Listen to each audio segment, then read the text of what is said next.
became a traumatized version of ourselves, homo traumicus. While we were in different places, while we looked a little different superficially. So while we settled in different places, our one family, earth family, human family, okay, while we were kind of in different places, we're all cousins, technically speaking, we're all cousins. 30 to 50 times removed on average, says Jane Elliott. Check out the work of Jane Elliott. Her work has won a Golden Windlass Award for her contribution to promoting self-awareness, self-reason, self-understanding. Jane Elliott. So there were trivial biological variations. Okay, so trivial biological variations. So due to over time how much sun exposure you receive, the melanin chemical in our skin, hair, and eyes kind of adjust accordingly based on how much sun there is.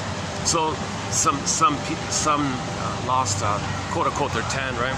So when the melanin goes down because you got less sun, the hair might turn reddish and blondish, or brownish, reddish, blondish. Is that right? According to how much melanin. It's just a superficial thing based on melanin. Melanin is a chemical that's responsible for the color of your hair, eyes, and skin tone.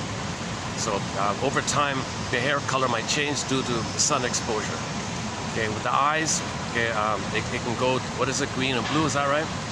Those, yeah, hazel. So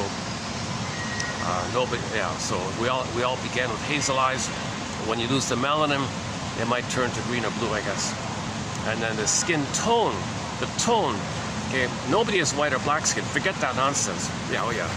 So here's white and black, right? This bag here. So nobody has white or black, right?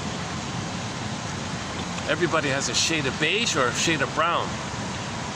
Everybody has. We all started off with a shade of brown tone of skin, but when you lose the melanin, the quantity of melanin is measured on a spectrum between 1 and 6, they say.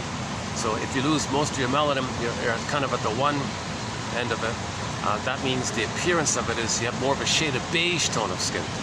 So, and Jane Elliott, back to Jane Elliott, she says, since you're talking about melanin, technically speaking, a shade of beige, scientifically or technically speaking, according to her, is actually technically speaking a shade of brown.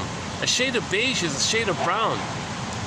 So we still all have a shade of brown. No one has white skin or black skin. Forget that nonsense. And don't call people white or black. That's awful. Okay, we're human beings with a shade of beige or with a shade of brown tone of skin. At least identify that we're human beings with, okay, a shade of beige or a shade of brown, let's say.